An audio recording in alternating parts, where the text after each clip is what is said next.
परम पूज्य पाक कली कुलशेखर श्री गोस्वामी तुलसीदास जी महाराज, जिनकी वाणी से सारा संसार राममय हुआ, उनकी कथा कहती है।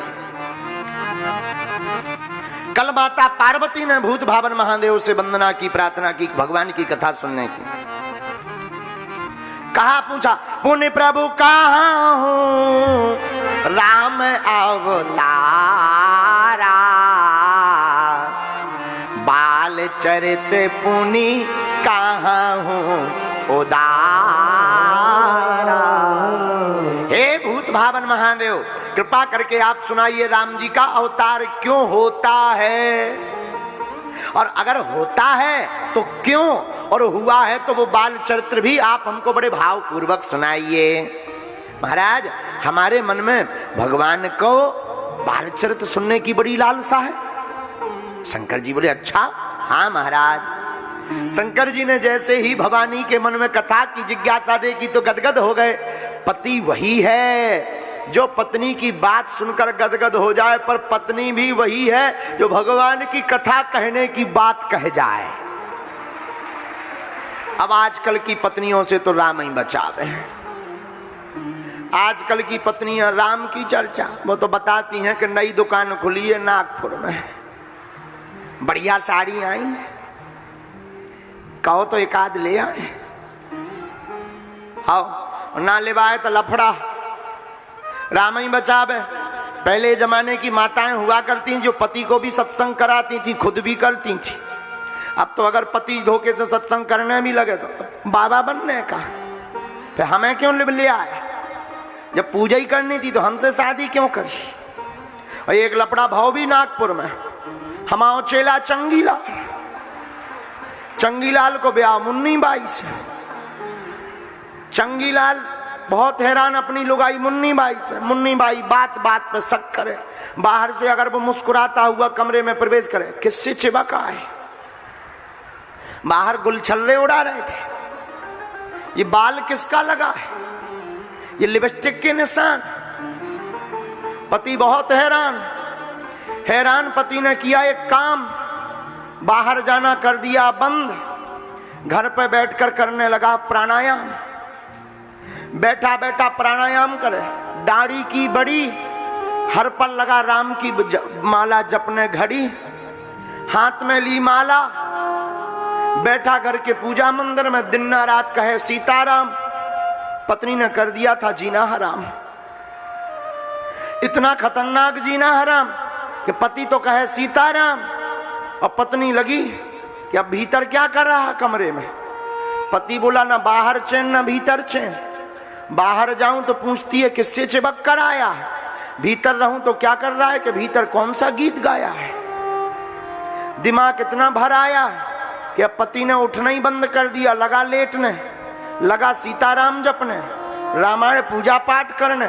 लेकिन देखो मुन्नी बाई का हाल, वो तब भी पति से बेहाल, इतनी बेहाल कि अपनी सहेली को फोन पर बताया, नंबर 10 अंकों का मिलाया और सहेली को कहा कि आजकल मेरा पति और बिगड़ गया। पति का कान खड़ा हो गया कि अब मैंने क्या किया जो मैं बिगड़ गया। बाहर था तब तो ठीक है, अब तो मैं पूजा पाठ कर करके राम जी के चरणों में जुड़ गया, अब मैं भला कैसे बिगड़ गया।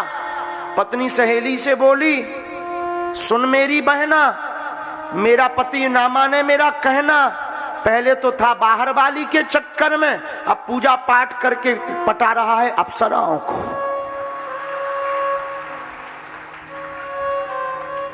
पति ने दाढ़ी कटवा ली, न बाहर चैन न भीतर चैन। बाहर था तो और आफत, अब भीतर है तो और आफत। पूजा पाठ करके कह रही है कि अप्सराओं के चक्कर में। बताओ, तो कई लंबी आफतें ऐसी कई नागपुर में फंस जाती हैं, और ये नागपुर में ही ज्यादा आफतें मिलती हैं। इसलिए हमारी मानो बात, राम जी से करो मुलाकात।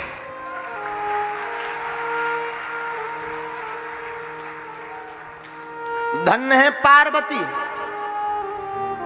ठीक नहीं थी सती, पर धन्य है पार्वती।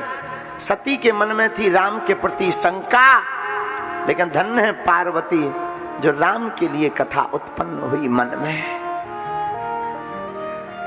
अब तो मन में भगवान की कथा सुनने का भाव प्रकट हुआ, गदगद हो गए। और ऐसी पत्नी होनी भी चाहिए जो पति के हाथ पकड़ करके राम के मंदिर में ले जाए। पति ना भी भावुक भक्त हो, लेकिन वो राम की कथा सुना सुना करके उससे भी गोविंद के गीत गवाए।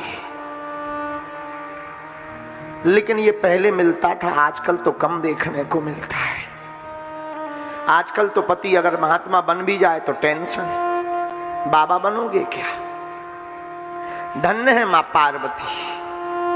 भोले बाबा सुनकर गदगद हो गए और भोले बाबा अपने प्रभु श्री राम जी का ध्यान करने लगे। कौन से राम जी का जरा सुनिएगा रामचरितमानस में। बंदव बाल रूप सोई राम, बंदव बाल रूप सोई राम। हाँ, सब सिद्धि सोलभ जपत जिसि नाम, सुलभ जपत जिसि नाम। मंगल भवन अमंगल हारी, मंगल भवन अमंगल हारी। बाहु दशरथ अजिर बिहारी, दशरथ अजिर बिहारी। कर प्रणाम राम ही त्रिपुरारी, हरि प्रणाम राम ही त्रिपुरारी। अरसी सुधा सम गिरा उचारी। हरसि सुधा सम गिरा। क्या बोले। और पार्वती जी की बात सुनकर के भोले बाबा गदगद हो गए और बोले धन्य धन्य गिरिराज कुमारी, धन्य धन्य गिरिराज कुमारी। तुम समान नहीं को बेकारी, तुम समान नहीं को उपकारी। धन्य हो उमा, आपके समान कोई भी उपकारी नहीं है। आपने मन में जो राम कथा का भाव जगाया है, इस कथा को सुनकर के केवल तुम ही धन्य नहीं होगी, सारा संसार भी राम कथा सुनकर के धन्य हो जाएगा।